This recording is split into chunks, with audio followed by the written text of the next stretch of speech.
Weebology. Thank y'all for coming to class. Have a seat. Get your pencils out. My name is Ricky. And I'm Ethan. And how you doing today, man? You know, man, pretty good. So, Pretty good?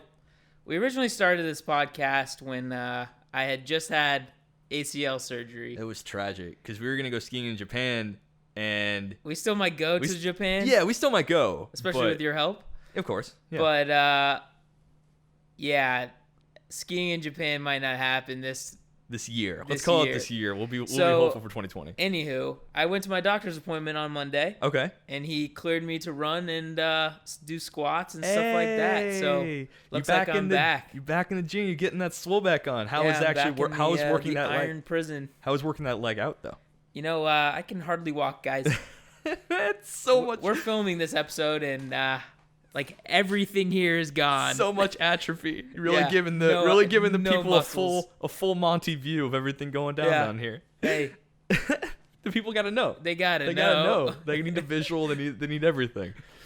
All right, for today's lesson, we're going to talk about one of the most beloved anime I would say of all time, at least by my anime list standards. It's a 9.12 on my anime, and it's in the top 10, maybe even 5, Hunter x Hunter. But most specifically, we want to do a deep dive into one of the more divisive arcs in the entire series, the Chimera Ant arc. I think, first of all, for sure, it's in my top 5. Yeah. I love it. Love the crap out of that. It probably is one of the best power systems I've ever seen in any anime. Like, it's just, everything comes with a price, and I think there's a lot to talk about with the Chimera Ant arc specifically about the Nen power system. Right. And what we're also going to do at the end of this one is another episodic thing we do called Pitch or Ditch. Pitch or Ditch. Or what that is that me and Ethan in part 1 is we each come with a show to this show that we know that the other has not seen. We take 3 to 5 minutes to try to pitch it to the other person, try to entice them and get them all riled up to watch it, and then in a part 2, probably in 2 episodes from now, we'll come back and we'll give our synopsis and a review, see how well we sold it to each other, and then give y'all the pitch or the ditch. Right. So basically, if whatever I pitch him, he hates, he'll ditch it, you guys know you'll probably not like it either. Yeah, it could be your bag, and you may still, take the pitch, but, right, because then at that point, you'll have heard the pitch and also what they thought about it. So it'll be really helpful to you if you're looking at watching one of these shows. And also very helpful if you want to recommend it to one of your friends, because if the way we sold it to each other... it didn't work. Don't sell it that way. Don't sell it that way. Anything else. Yeah, you told me one thing, and this was, something way different. So, I'm really excited for that. So, let's dive into it. Let's dive into Hunter x Hunter. How do you feel about the show as a whole? You've already said you're very positive. You think very highly of Hunter x Hunter, and we're going to be talking about the 2011 one, not the 1999. Yeah, so actually someone in my office, I was telling them about this topic, and I specified that it's a 2011 version. They're like, wait, there's a 99 version? Oh no. Oh my gosh, I need to watch it. I'm like, no you don't. No, I thought you said they knew about the 99 but they didn't know about the 2011. Inverse. Okay, good. Inverse. Woo! Yeah, like I would have been like, please come on our show. Like, let's talk about you knowing only the 99 that's insane. version. Imagine finding somebody who's a huge anime fan and they only knew about the 99. How excited would you be to tell them that there's a 2011 version? Oh, buddy, I need you to know there is so much more for you to see. Come here. We're gonna sit down. You put your forehead against theirs. Like, buddy, listen. This is going to be awesome. You need to learn. You gotta find out about the truth. Look, I got a class for you to take. It's called Weebology 101. Yeah.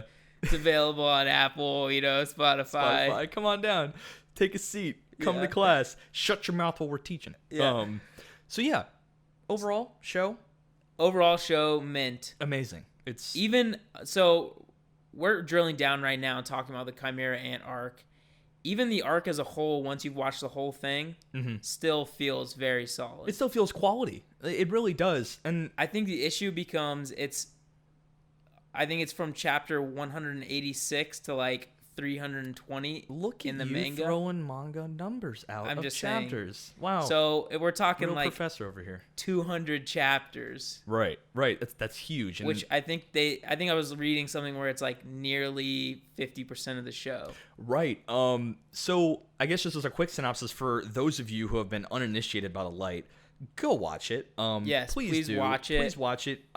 There's going to be spoilers in this. Naturally, this is a later arc of the series, so it is 4 of 5, I believe, and there's a very small arc after, which I think contributes to why people are very decisive about this arc, but we'll get into it, is that Hunter x Hunter is about a world where these people called hunters exist. They're very extraordinary, highly skilled individuals who are given license to go anywhere in the world, have an exorbitant amount of money to kind of be the kind of hunter they want to be, whether that is for treasures or biological survey, or even there's Blacklist. There's like a gourmet hunter that like cares about food and trying to hunt the best food. And our main character, Golan Freaks, who is his whole mission is he is out to find his dad, and hence the name Hunter. He is technically a hunter. Right. So his dad is actually like a high-ranking hunter, one of the best. Right. So Hunter, he tries to become a hunter to hunt his dad, who is also a hunter. Have we said hunt enough yet? We'll keep saying it. Let's hunt about it. Yeah. Let's hunt about it. But yeah, so it follows his adventures in becoming a hunter and how he uses the position and what he gets into. Right. So, the Chimera Ant arc. So this is a beefy arc. Like I mentioned, it's like 50% of the show. Absolutely. So just in that synopsis video, that 45-minute one, it was like 20 plus minutes of it kind of getting credence to it being half of the entire series. Yeah, so I guess before we go into this too deep, if you just wanted a quick little synopsis of it, yeah, sure. There's this video on YouTube from SoMo Gaming, SOEMOE Gaming. He's really funny. His other it's anime in so many minute videos, right? And they're always pretty funny. He does Hunter in 49 minutes. 49 minutes, right? And so if you just I urge you to go watch it, but obviously not everyone has tons of time.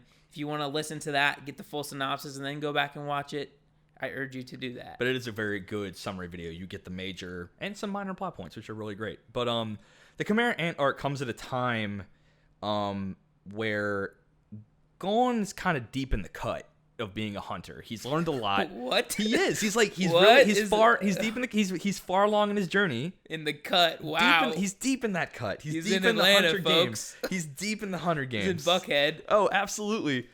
The hunter game's got nothing on Golan. He is already winning that game. And do you want to give a light synopsis about what the arc is? Like what is happening in the arc? Or like what's the main conflict here? Yeah, so well, first off, just to go back to your point, how deep in the cut is he? Because he, as far as I can remember, he came straight out of Greed Island, and then he meets Kite, and then immediately they're in the next arc. Right, but I'm saying him as a hunter. He had just gotten the little badge right before Greed Island. Right, but he's already that good. Like people who are very well experienced. You mean his skill level is high enough? Yes, okay, cool. Yeah. He is. I thought you meant like down his hunter path. I was like, no, I don't think he's done anything. More about his proficiency as a hunter in general, because his ability with Nen is top notch. He's obviously Ging's kid, and everyone around him who knew Ging was like could pick out that Golan is his kid because of how monstrous his Nen aura is and how he applies it, and he kind of makes some people quake a little bit. That's been doing this for a hot minute. Sure. So I'll just pick up where you gave me the softball and I backtracked. You whiffed it. Well, you confused me because I was like, what do you mean deep into in the cut? You shouldn't have used the cut, man. I don't mince words. Anyway, so this is right after the Greed Island arc, and he uses his special card, and he says the name,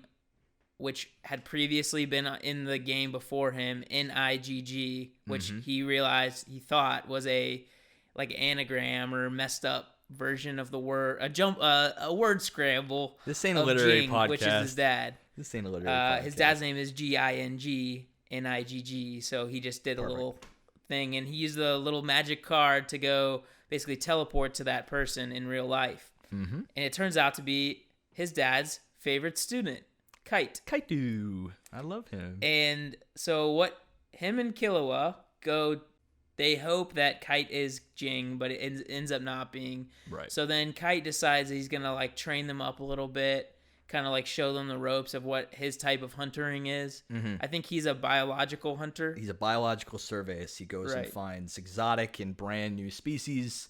But he comes across one that's a little more dangerous than most. Right. So normally it's just like stupid little bugs or like shit like that in all these different lands. But this one is it's called the Chimera Ant. And if you know anything about kind of lore, just mythology, a chimera is usually an amalgamation of a bunch of different animals to make a new beast. And it kind of pays credence in terms of name to what they're all about. Right. So basically, these creatures, there's this main queen, and if she eats a human, she'll pop out another kid. And then that will kind of like take their life energy and powers or whatever and throw it into the next offspring. Right. So if she eats like a hawk and a lion, she'll have a hawk lion baby. Yeah. Baby ant. A lock. A sweet Yeah. baby lock. So I think this is kind of where people get really ticked off with the whole this arc, I think. Yeah. So it's really slow to get started. Yeah. But and in their defense, what they're doing is they have to build an entire army of Chimera Ants, or in my opinion, there's not really a danger. I personally don't feel an issue with that. Because I think it was like 75 episodes of them just building up the different ranks of Chimera Ants. And as I kind of like that because it does build whatever sense of tension is there, because they kind of juxtapose shots of her building her army and them getting more advanced in terms of her starting getting humans, and they get a little bit more human intelligence with Gon and Killua and Kite and the whole team starting to kind of understand what they're dealing with, where they have to go to deal with it, what kind of timeline do they have. And I actually really like that part of the arc as a tension builder, because you kind of see them both realizing the severity of what's severity going on. of the threat while the threat itself is building, which is pretty cool to me. That part I like. Yeah, I mean, I didn't have as much of a problem with it, but it is a very long portion of it. I'm wondering if that's maybe where a lot of the, dissent you've seen comes from, because it is, if you think about the different iterations of all these Chimera Ants, there's all the like weaker ones, the scouting ones that are basically like human plus 2 animals or whatever. Yeah, something like that. And then they start finding special humans, AKA, which are ones that have unlocked Nen. Perfect. And then they start understanding like, oh, because they care much about life force, and Nen is a direct, life force application. So someone who can use Nen, they're like, oh boy, it's tasty. So good and tasty. Right. And it's a lot like, evolution, in that they're looking for traits and skills that will help them survive. So the Chimera Ant is basically a pure animal in that it's just looking to reproduce, create the king, and their species as strong as possible. So since they do that through kind of, enveloping other species, they find as many like Nen sensitive people as they can. Right. Force sensitive people if you're a Jedi. Force sensitive. No, and eat as many of them as possible to kind of build the strongest kind of soldier ants and whatever they can. Of course. And I think that's another part of it I really liked. That's why this arc is super dope. It is. And that's why this arc confused me so much, because I still hold true to it being the weakest arc, but some of the best concepts and moments of the whole show do come out of this arc, which is crazy. Totally agree. One of the things I like about the Chimera Ants is the fact that what you said, they're a pure animal, they're a pure hive mind ant colony. Early. But it's that idea of consuming humanity as a food source. They absorb all that we are, including our individuality and free thinking, which from the inside disrupts the kind of the ant mentality that led them to be like a proper squad of soldiers, just following orders. I really love that concept. And again, I'm going to keep saying great stuff about this arc, but I don't know why it's considered... I have ideas about why it's considered so weak. And I did a lot of thinking today, and throughout all of Hunter x Hunter, what has been the main mission? What is Golan's one singular mission? Yeah, so I actually agree with you. I think I know where you're going. Yeah. So the main mission has been to find Jing, which is his father, and basically just ask him about his life and becoming a hunter and that kind of thing. And I feel like... And this arc is a departure. Huge departure. Exactly. So... And I honestly... So I don't want to keep cutting you off, but I just want to say the fact that it felt like his relationship with Kite is supposed to be such a big deal to Killua and Gon, but as the viewer, I didn't feel like they had known each other long enough or like had built enough of a relationship for Gon to go like bonkers mad. Well, you got to remember that there is a lot of time skipping in Hunter x Hunter. I mean, just remember that when he had lost to Pitu when Gon took him back to the village, and then Netero and Moral and not Shoot, but Nova, or the guy who can make the portals. Yeah. They all came and went to NGL.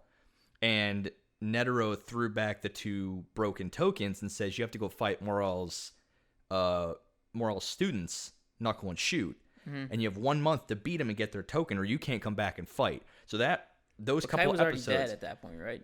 Who? Kite? Yeah, he'd already been taken by P2. And we already found out that Kite was dead. And so this whole time, he's working his ass off, thinking, okay, I gotta save Kite. Right, I just for me, the saving Kite part was so odd. So, you know why I think that was odd? Because Gon's entire felt like his endgame changed totally 180. He didn't care about his dad at all in terms of, like, intensity of purpose. His whole goal was revenge and savior. Like, he was trying to save Kite and take P2 down, and in no way did he even mention Gene for, like, the entire, like, bulk of the longest arc. What happened to his goal? Yeah, I mean, I don't think people really give a shit about the goal of finding Jing because he's obviously a deadbeat dad for just leaving his kid. But I think the way that he was doing it is what you're actually touching on.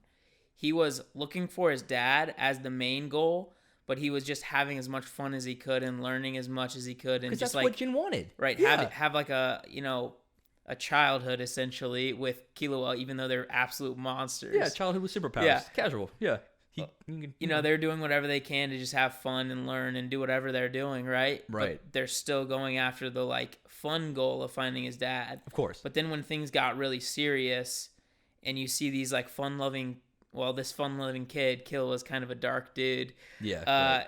You find him kind of devolving into this pit of despair, or like feeling like he let down his dad's student. I think that was the bigger thing, is like his dad, like he kind of supplanted his dad with Kite because Kite was as close to his dad as anyone that we have found out in the story so far.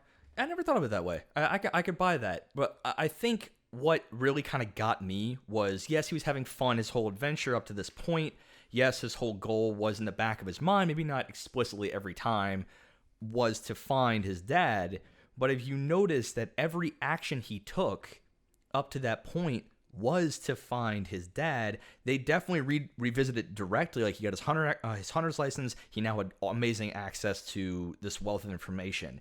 You know, when he finds out about Greed Island after his dad told him, that whole arc is just him zigzagging through the Phantom Troop to get to a copy of Greed Island. It always felt like there was some sub-goal that played I'd say, like, Heaven's Arena had nothing to do with his dad. It was just them having fun. Right. That's a good point, because I think he asked, like, okay, Kyo, what do you want to do? We're hunters now. What do you want to do? It's like, oh, well, we gotta make some money, right? Like, was Killua a hunter? Not at that point yet. Yeah, so... This is before Greed Island. Yes. And York New, even. Yeah. Well, it's in York New. That was when they already agreed that we'll meet up in a year in York New, because it says Leolio and Kurapika. Yeah. And that was the other thing about this arc, too. The Chimera Ant arc, just a lot of my favorite characters are just gone. We got to see the Phantom Troop once for like a span of like 4 episodes, taking back Meteor City. And then, poof. You know, Hisoka was there in Greed Island, but where was he in NGL? Hisoka's one of my favorite characters in most animes, and it just felt like it's his favorite villain. If you listen to episode 3, go listen to it. I gave you a mini plosion there. You can take that to the bank. Thanks, man. Big fan. Of course. Love it. So, yeah, it felt weird because all these characters that were intertwining and they felt like hunter and players in the hunter game totally got shoved out. I think it's because they added so many characters with the Chimera Ants. They had to basically build a whole nother side of the character. That's huge to me. Yeah. Is that now that they have basically shunned away a bunch of these old hunters, not only do they have a whole squad of new hunters we'd never seen up to this point, they had the entire Chimera Ant army in this arc to try to flesh out as they gain humanity. And the only ones I think they really got was Colt. I like Colt. Colt was cool. Yeah. Well, he was cool, and he switched sides and was like, this isn't right what we're doing. Yeah, because he was that first human hybrid. Yeah. And then little Ikalgo. Oh, the octopus? Yeah, octopi boy. He was, in another life, we could have been bros. Yeah, bro. Kilo was so cool. Yeah. That was, I did like his character It was endearing. art. It was endearing. So yeah, I think that actually plays to kind of why this is considered a more divisive arc, is because they basically had to stretch out that character kill development. all the characters they already had, right, and build whole new ones and make you actually care about them. Right. Now, if they had given a reason for a lot more of the old hunters to go, that was one of the questions I had when I was thinking about this arc. If this is such a world-threatening event, I totally agree. Why wouldn't they have brought in more squad? More hunter squad. Netero had the entire that he could have walked in. He found it to be such a threat when the king Meruem was around that he said, "No, I'm stepping in the game." Yet he brought in the Zoldyck family. Zoldyck, yeah. Zoldyck? Oh, yeah, Zoldyck. So here's my problem with it, and I agree with you completely. Why didn't he pay Zeno and Silva to actually kill some ants instead of just flying him in there? Remember, Zeno kept saying, I was only paid for transport. Right. So basically, I think Netero's ego got the best of him. And he basically was like, this is the ultimate life form. I'm going to try to fight him. Because at his heart, the chairman, Netero, is basically just an uber strong monster that he's like a Saitama type thing. He just wants to get stronger, a little bit of his humanity. Wants to fight. Because remember he had that quote about when was the last time I went easy on an enemy? When was the last time I went easy on an opponent? He had that monologue in his head, and he said, this is not why I got this strength. I wanted it because I wanted to go all out, to fight at my fullest. And then he went just 99th ham on Meruem. But how I know that he knew that this was such a threat to the world was the dirty bomb implanted in his heart. Right. He went in with that last-minute game plan, and Meruem understood that Netero played him from the beginning. He had him right where he wanted him from the beginning, but that would never have been an option that I think he would have considered if he was A, truly full of himself, and B, didn't know the scope of the threat. Right? Because if he... No, I think it was a contingency. Right. Because if he had just killed the thing, he would have just not exploded the bomb. Right. But why implant it in the first place? So I guess as a contingency in case he loses. So maybe if he really wasn't that full of himself, if he felt he needed that contingency, maybe he wasn't really that full of himself. Potentially they forced him to do it. I don't know what I can see. I don't know what the whole socio-economic, political type situation was. That would have been really cool to see, actually. Do you remember who gave him the bomb? Was it? It was some government. Was it NGL? No. Okay. Okay. Because they don't. So have the Chimera Ant take over this entire country, the NGL, and they basically use their leader as a puppet to bring mass amounts of humans in for the Chimera Ant Queen to consume, right, and make a bunch of Chimera Ants, right. So anytime we talk about NGL, that's the country that they took over. It looks a lot like North Korea. It does, and it's important to note that this country shunned technology, right? So all of these people are agricultural based. They don't have any weaponry outside of your basic knives and bladed weapons. No guns. The government, the underground did that were selling drugs, but Yeah, I mean, so if there was ever a place for this type of animal to thrive, it would be here. Which was, Right. I like the setting. It was pretty cool. It made a lot of sense. And it was like a secluded like nation off to itself. Like there Right. wasn't a whole lot of like ambassadors or anything going in. Mm-hmm. So it was able to kind of work. I smacked the mic. Sorry if you heard that. For those in the audio and Yeah. the video evidence, it's right there. Yeah, so it was a good place for that to happen because there was nobody else going in there to look at it. It just so happened that there was, biology hunters looking. Yeah, and it washed up on shore. Right, so a corpse washes up on shore and alerts the hunters. So they go look at the body, and then that's where this whole thing kind of spun up. So another reason why I was again thinking about. Let's dive into your point though. Why didn't they ask for more help? Right, that would have solved a couple problems. That would have kept your cast, your favorites, fighting a threat. This is the first time we have a potentially world-threatening entity that the hunters had to go deal with at mass. But yeah, I agree with it. It would have solved a lot of problems. We had a camera malfunction. Our camera overheated. You know what? We're showing you behind the scenes. This GoPro is so hot. Yeah, we might try to get this a little faster. Yeah. No, so I agree. I think if they had brought more of the hunters, like if they had, first of all, the Zodiacs, what the fudge were they doing? What was more important? I can't imagine anything else was more important. Oh yeah, right. The whole council of hunters, and yeah, what I'm wondering maybe if Netero wasn't trying to keep that kind of a secret from a lot of people, because there could have been like bad nations that were like, yeah, come over here, build an army, and then let's go. I don't know what was going on. Man, there's something that really does tell me that he understood the scope. Like he understood there was a squad already there. Well, they knew it was a big deal. My problem is I don't get why they wouldn't. For instance, they only went there with like 15 people, I think, total. Right. Including like Silva, who I don't know why he was even there. Maybe just to watch Dad, and Zeno. Yeah, right. Yeah, but who was just transportation. And not all of them are hunters. Right. Like the Zoldyck family, they're assassins. Are they even licensed to be hunters? No, just Killua and Illumi are. Yeah, that's it. So those that were there that were not Killua were Silva, his dad. Right. Well, that's what I'm saying. Zeno, and they were just bought for transportation. Right. No, and one sweet dragon dive. Like that's it. Which it was dope. A badass scene. Probably the dopest part of the whole show, to be honest. That whole last segment was great. But yeah, I totally agree. It makes no sense to me why they wouldn't have brought more people to help, like with the periphery, kind of ants, because you even see kind of a flash to, I forget what the place is called where Phantom Troop is from. Meteor City. Yeah, Meteor City, where they realize these ants have taken over Meteor City, and they're like, not in my freaking watch. Not in my house, man. And they just walk in and they wax a whole hive of ants. That is like one of the coolest scenes. That's so cool because you really got to see them flex a little bit. Yeah, you saw all their powers, but more importantly, I think you saw that good or bad, it doesn't matter. This is a threat against humanity. Yes. And so they kind of went in. But then I think that this is where kind of the softer sides of the arc kind of come out is I don't think Chimera Ants, since they're eating humans, are necessarily devoid of any humanity.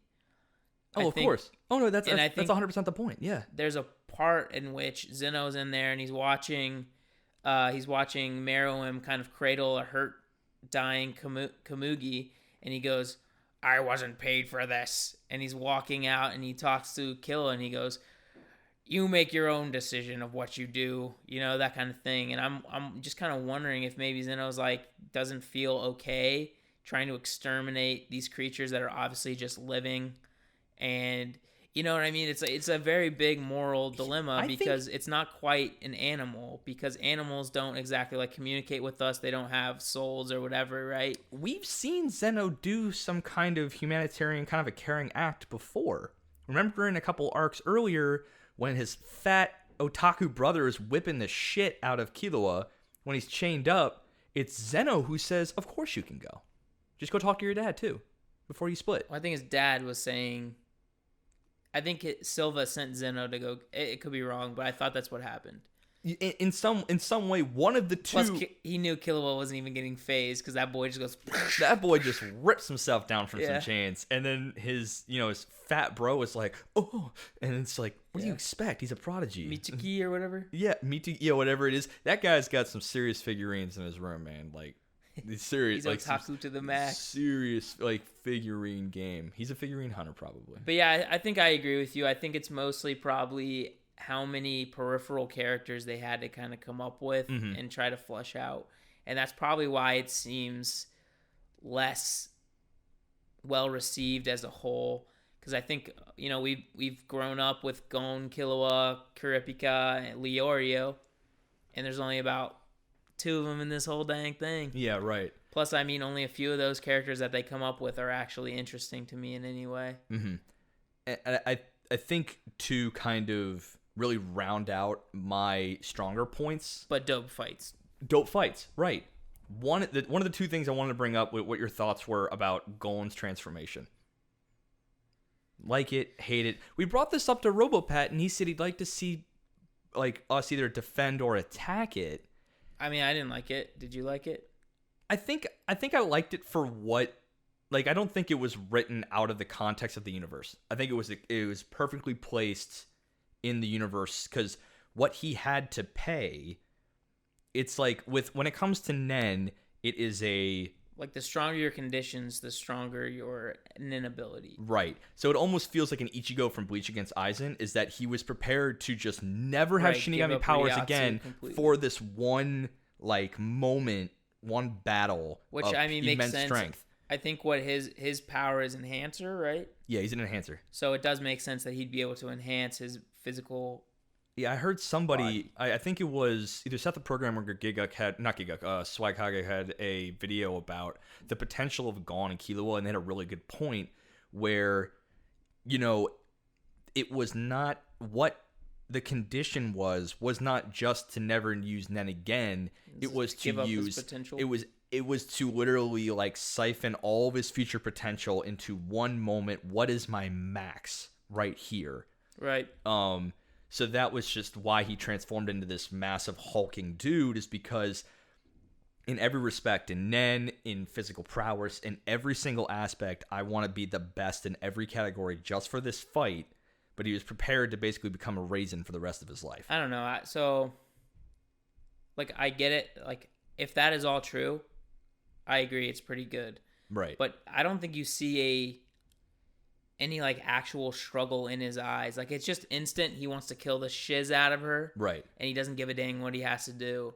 But there's no Kurapika has to specifically do all these requirements to make all of his crazy specialist abilities work. Mm-hmm. Well, Gon just instantly became that.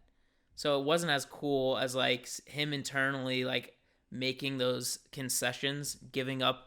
You know what I mean? If they had the internal monologue where he was giving that up. But he did, didn't he? I don't remember him internally giving up. The exact phrase was, when he found out, he had it's not true, it's my fault, There's this awesome scene of the camera jumping around him in just this black darkness of despair, and then that black aura kicks on, and then what he says internally is, I don't care anymore.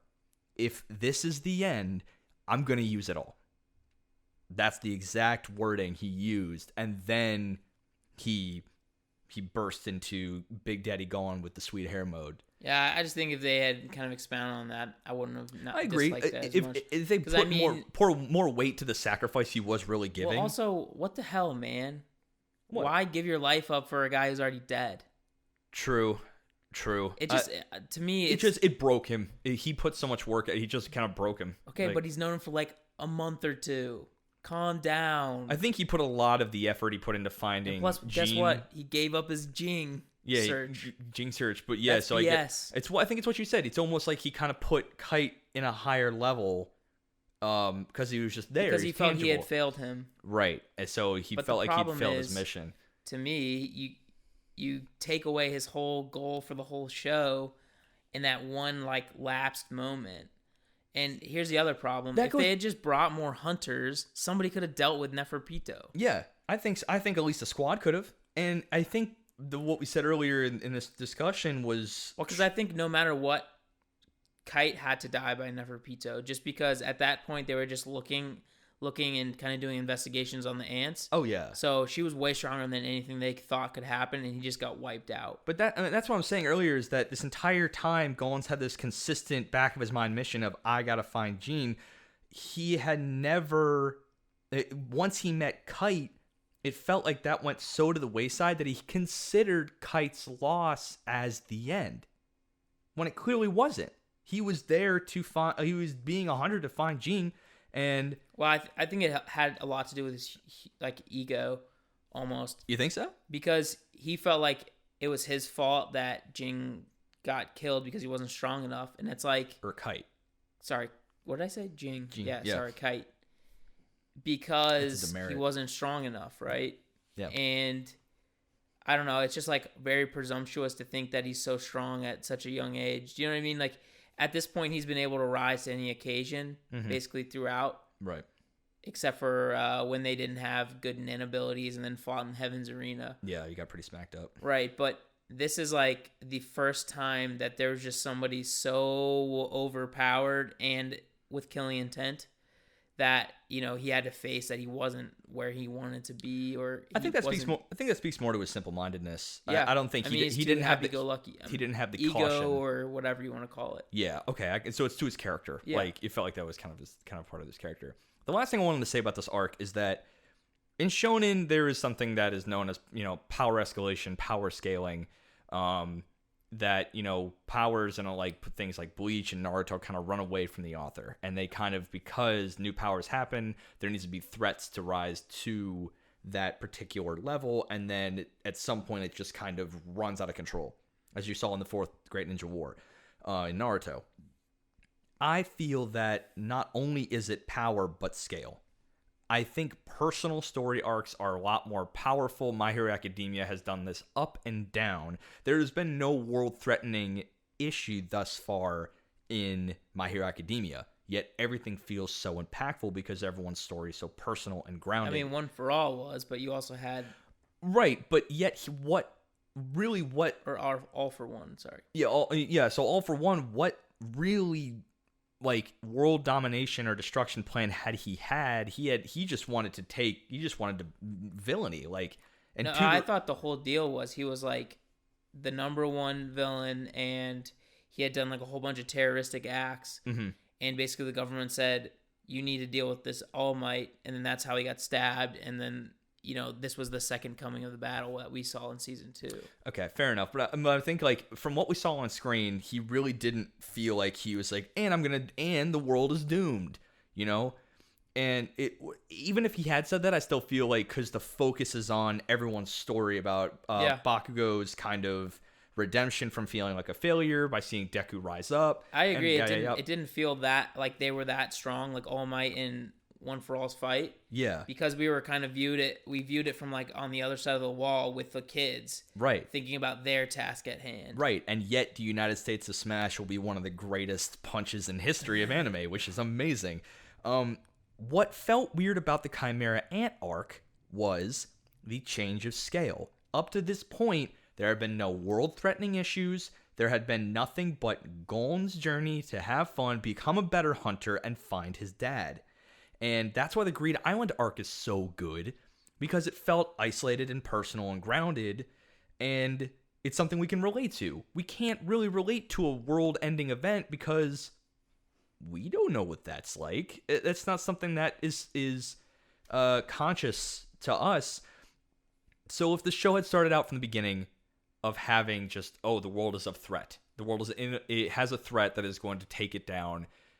That set the tone. That set the scale. It went from personal, potentially world-threatening. And it felt so jarring. And then the last arc with Killua and his brother/sister, took it real personal. It was Killua's personal arc. So it had this fat spike of stakes, you know? I don't know. I think I don't know. To me that felt like story jarring. I think it did a good job of showing you what's up ahead, because it's kind of showing you about the Dark Continent without telling you too much about it. Oh man, if we got the full Hunter x Hunter, I want to read the manga now, because it being a precursor to the Dark Continent's creatures What I mean is amazing. That's cool It didn't to me. feel unpersonal to me. I think the issue was the reasoning was just not within the character, in my opinion. Which character, Golan? Yeah, like Yeah. I didn't care about Kite at all. Like I liked him, but I didn't care about him enough to like give up all my potential. Absolutely. And you know what I think that all they needed to do? Have 2 or 3 episodes of running around with Kite, him showing him, like Golan showing him that he's got real potential as a hunter, and then him pointing him in the right direction elsewhere, and the Chimera Ant arc could just happen, or just be in the background or something. Like I don't know, but if Golan and Killua had gone off, like, oh, another clue about my dad, awesome, but I have this whole other thing to do to get there. Perfect. That'd have been perfect to me, but. Alas, it is still... Because I was thinking, what if you had his dad be captured or something? Then I'm like, well, Jing's way too powerful to be captured, so it wouldn't make any sense. I felt the most interesting story character developments were not our main characters at all. Maybe Killua, but Meruem's like his whole arc. Yeah, that arc was unbelievable for him. It was great. Kamugi like, even, and she didn't even do anything. So cool. And like she developed Nen ability just by being around him. And, like, just being pushed to that level, and he kind of finding his own humanity and finding to care, and at the end, like, dying with her. All right. I don't know. That there was something touching about the stories of the characters that in no way had any overarching presence to the entirety of the show. Right. Which is, I guess good and bad. That's the highlight for me. It was definitely sad to watch Gon slip from this happy kid into this like monster too. Exactly. And just like pounding the crap out of this dead ant. Like there's that scene where he's just punching over and over again. He like gets his arm cut off and does it some more with the stump. Oh, do you remember that? Yeah. Like he's just going so aggro. Oh yeah, he gets his stump cut off by P2's corpse. Yeah. And then he basically within milliseconds grabs it, jumps, stabs her through the heart of her body, and then just mollywops her with this massive Jijinken and just blows the forest up. Right. And again, some of the coolest scenes, and y'all know I'm a huge animation nerd, and some of that stuff was so fluid and beautiful. The Netero and Meruem fight was just so crispy. And what a dope power for Netero. Oh, right? It's so him, too. Unbelievable. That's so him, the way they'd explained him getting it. 100 type Guanin Bad Sugata. So good. And the Zero Hand is just like, fuck you. It's so great. That was actually really creepy when he uses Zero Hand. Oh, yeah, just the jaw opens up and just... It's like freaking didn't he pop a middle finger up? Like, that was his, like, zeroth hand? He just literally was like... The zero hand 99 was like this. Yeah. And then the first hand was this, but then his zero hand was like this. Potentially. It was just multiple forms of fuck you. Yeah, it was just multiple forms. And some of the best powers came out of this. Right. Godspeed from Killua. Yeah, super cool. So cool. And he developed it on the spot, which was so cool. And I don't know. That's why this arc is so weird to me, man. It's just there's so many good things about it, but it never felt strong. I don't know. It never felt like the strongest arc, which is surprising to me. Yeah, I mean, I think like we've been talking about, it just got to be the fact that the characters are sort of way too dispersed. Yeah. And that's the other thing. There's a lot of things going on in like different locations within the world. It seems stretched at the exact same time. It seems stretched by geological... It's geology, time, and just like over the amount of characters that they're doing. It's like actually unbelievable. It feels stretched in all sense of the word. So maybe weak isn't a good description. Out of place. I'd say unfocused. Unfocused. Out of place, unfocused in a weird way. It feels like maybe in an overarching shonen story, which probably is in the manga, it does feel more like a precursor to the Dark Continent. Right. And I bet they would have had a lot more power if you go and, oh my gosh, there are just more Chimera Ants here and more. That would be a great roll-in. But maybe you have to read the manga to find out. But potentially. Despite all that, such a good choice anime. 10 out of 10. If you haven't seen it and you're still watching, like, we didn't ruin Jack. Like, we could tell you the whole plot and you're still gonna have a really good time. I highly recommend going watching it. Whose power would you want? Whose Nen power would you want? Jeez.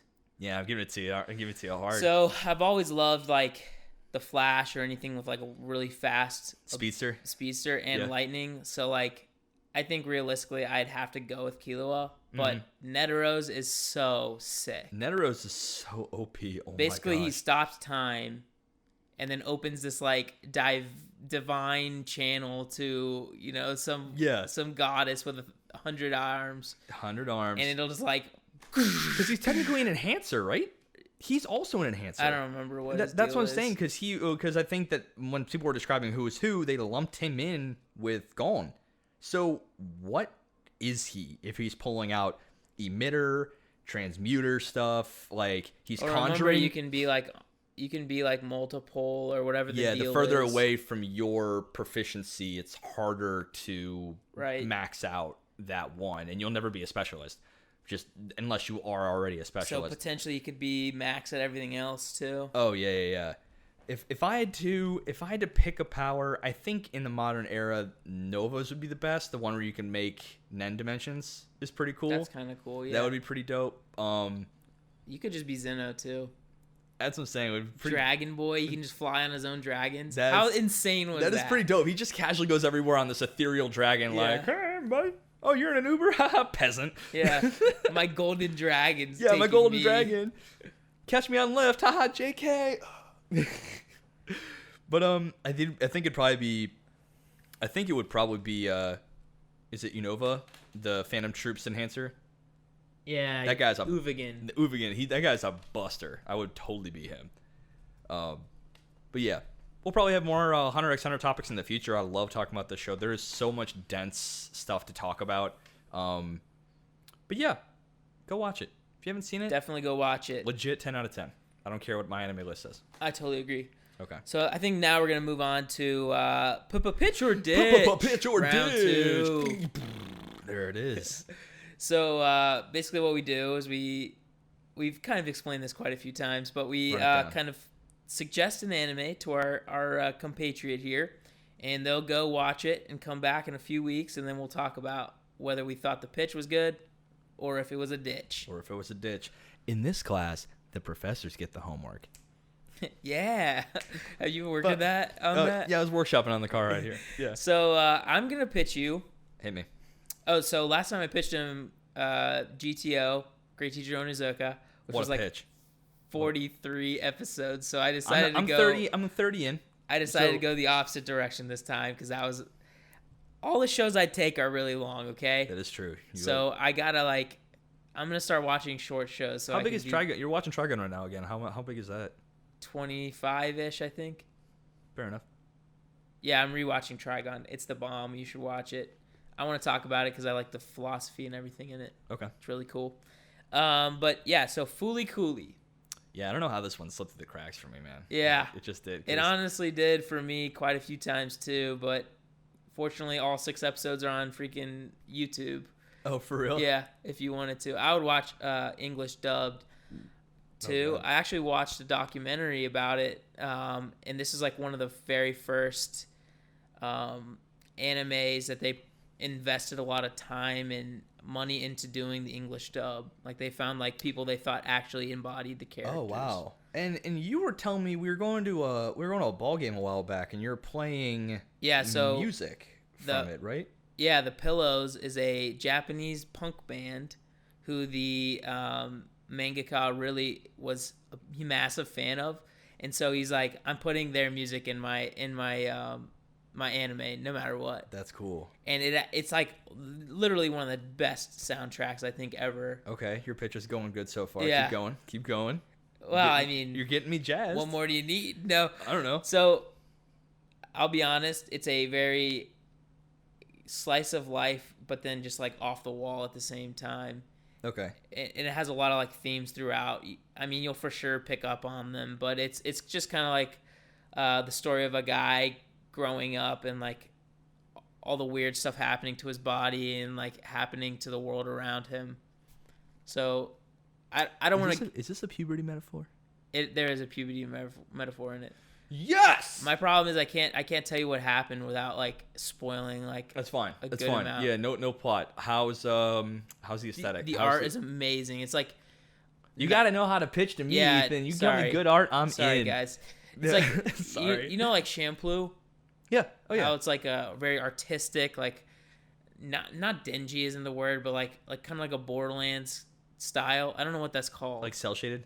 Yeah, kind of like cell shaded. Yeah. High outlines. Very weird shading. Yeah. It's like a smoother version of that. Stylized. Ooh. Yes. Okay.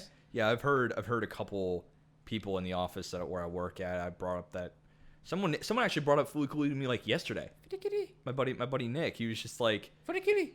Yeah, and we were talking about like animation in actually the Batman Ninja movie.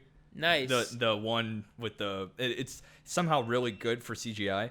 So yeah, my buddy was telling me about, he told me how ridiculous the storyline of Batman Ninja was a little bit, but the animation is super crispy. And we got on the talk of animation, and he says, "Oh, you've ever seen Fooly Cooly?" I'm like, "You're like the third He's like, come on, 1,000th man. person to tell me that." And I'm like, okay, so this is finally this right here. This is the last straw. I'm putting my foot down. I'm gonna watch it, dude. So it's not like I don't want to. It just always slipped my mind. Funny story about Batman Ninja. Oh yeah. So I really want to see that. First of all. Oh yeah. I put it in our family's like watch list, like what I want, in the hopes that my dad will see that and buy it. So you're hoping that your daddy will drop his CC and get you some of that sweet Batman I'm really action? hoping he just buys it, and then he's like, "Oh, I've got the new Batman movie with the ninjas and the anime." Oh, that's so weird, Dad. Wow, crazy. Where'd you think of that? Yeah, watch and if you're listening to this, Dad, please just buy it. Yeah, just buy the boy the movie, man. Buy me the movie. It looks cool. You listen to this podcast. I know you do now. You're into anime. You're gonna get this sometime later in the future. Oh, I did get him to commit to watching the Ultraman movie on Netflix. Oh, dope. He's like a massive Ultraman fan. That's cool. Anywho, sorry, back to Pitcher Ditch. We swerved hard. Yeah. But yeah, so Fooly Cooly, I hear your pitch. Awesome music. Almost probably even better animation, because that's kind of my bag, but I also love punk rock. It's an old show, so it's not going to be like... It looks old. Okay. But it's supposed to. Okay. I'm in. Yeah, I'm all about it. So for my pitch... I can't believe I even have to pitch you this one. Made in Abyss, Crunchyroll's best anime of 2017. And now I know I talked about it on our Amazon Recommends. And probably like a lot of other podcasts. And I will forever talk about it till the day I'm dead, because it is so good and refreshing. As much as I am an isekai nerd trash about it, I am, and I'm not too afraid to admit it. This is just purely fantasy. It feels pure. It feels great. It's not afraid to get dark. The concepts are very reminiscent of Miyazaki creative, that level of creativity. So I want to talk about soundtracks. The first song is the first real big banger. It just encapsulates the mood of the whole show. The backdrops are so intricate and beautiful. And the plot is just brimming with mystery. It's literally just a hole in the ground, and no one knows it's at the bottom. And a whole society has built itself around this hole. A lot of unknown. A lot of unknowns, and the stuff that you learn throughout, just keep adding more questions, but satisfyingly answer other questions. If you haven't listened to the last episode, I'm going to give a quick summary here. If you did, then this is going to be... old material for you listening attentive students. So it's about like I said, a city that is around a hole in the ground in the earth that no one knows where it came from or how it got there or what's at the bottom. There is a squad from this village of explorers that go down and try to look for things, and they found that there are extreme treasures down there from a long lost, what feels like civilization. And people go down there to try to retrieve the things, but the deeper you go, you're still good. But as you ascend, depending on how deep you go, various amount of curse effects happen to you. Bodily changes, potential sicknesses. It really does feel like a wild card, so there's a lot of unknown fear about going down. So it's about a little girl whose mom is one of the most celebrated of these explorers, and she finds a robot unlike anything they've ever seen. And then after she had found it, taken it back, and kept it a secret to everyone but just her friends, a balloon comes up from the abyss and believe it or not, this hole I've been calling the whole time is somehow an abyss. Is retrieved by the house mom of this orphan house, and it is a letter to this girl from her mother saying, "I'm waiting for you at the bottom." Yeah, I mean, so I've obviously known I needed to watch this for a while. And that's why we're doing this, man. I'm not going to need a whole lot of selling on it, but I agree. I think what seems most intriguing to me is the feeling of the abyss as like the ocean that people explored. Oh, 100%. That's the vibe I got. mean, if you go back to like, I this is a weird thing about me, but I like to put myself in the point of view of like somebody in the 1800s or even beforehand. Like, for instance, I mean, if you want dysentery, we'll get you dysentery. It's all good. We can find that. We can find that for you. Like, for instance, when I'm driving through the mountains of West Virginia or something, I'm thinking there was like wars here. Like Civil War was here, and there was no roads. It was like the most insane terrain ever and freezing.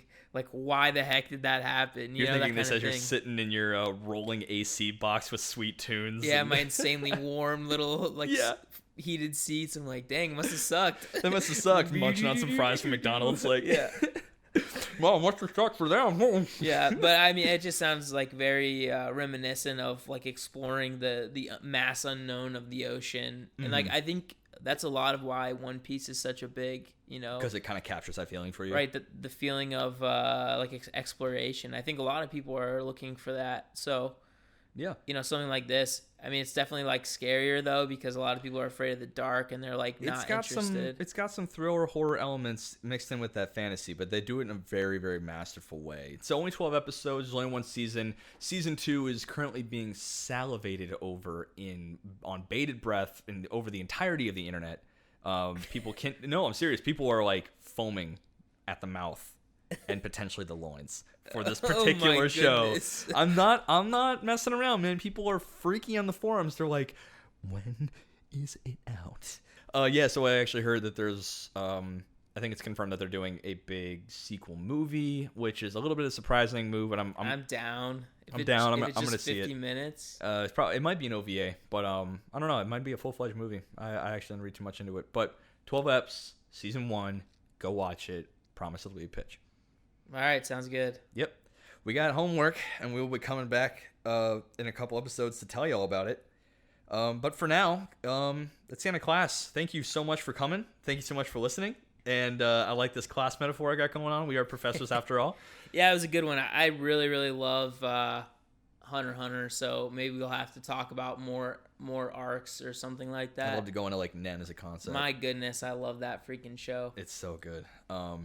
I mean, we talked about it for like 45 minutes. So and that was tip of the iceberg for me. Like, honestly, we could have talked about that arc like infinitely more deeply. So great. We were trying to keep some of the spoilers away. Yeah, but because it is really good, and we do want you to watch it. So yeah, we can give you some spoilers if you're looking for spoilers. Rosebud's the sled's name. I don't know. Is Snape? He was bred the whole time. He was bred the whole time. Snape does kill Dumbledore. I mean, you had. Dude, wow. You had 25 years. Oh my! You had almost 25 years to go read Harry Potter or watch a damn movie. I don't feel at all bad about it. Read a book. There's spoilers in this show, and now you got them. So. We're on Amazon and Spotify. Give us 5 stars if you like this particular episode. By Amazon, he means Apple. We'll find our way to Amazon. We'll do it. We'll tell them to get a podcast. Yeah, so we're on Apple Podcast. We're on Spotify. We're potentially on YouTube. So we're on Stitcher as well. If that's your game. I met someone who's exclusively a Stitcher person for the podcast. So I'm glad I submitted to Stitcher. Namaste. Yeah. I submitted to Amazon. They wrote me back and said, "Who are you and why are you sending us podcasts?" So right. It's looking good. It's looking really good. Yeah, we're on the short list. We're on guys. the short list, so I think we'll be all right. But yeah, give us the 5 stars. The 5 stars and good reviews really do help us out a lot. I actually put stars in my car instead of gasoline, and now that thing actually flies. So please help my commute. Right. It is an invaluable fuel source for my life, and I know Ethan's is too. Yes, definitely. And those ratings would be on Apple Podcasts if you could. Yeah. Even if you're listening to it on Spotify, it'd be really dope if you could go on Apple Podcasts or iTunes or whatever. Or just write Spotify and say, where are my stars? Yeah, rate them for us. Yeah, go write to Spotify and say, give me some stars. and they too will wonder why there are hundreds of thousands, obviously, of letters coming in. Millions even. Millions even. So we'll find out. Well, guys, this was a fun episode. Thank you guys so much for listening, and we will catch you on the next one. I'm Ricky. And I'm Ethan. And this has been Weedology. Deuces. Deuces. I said. Deuces, I said.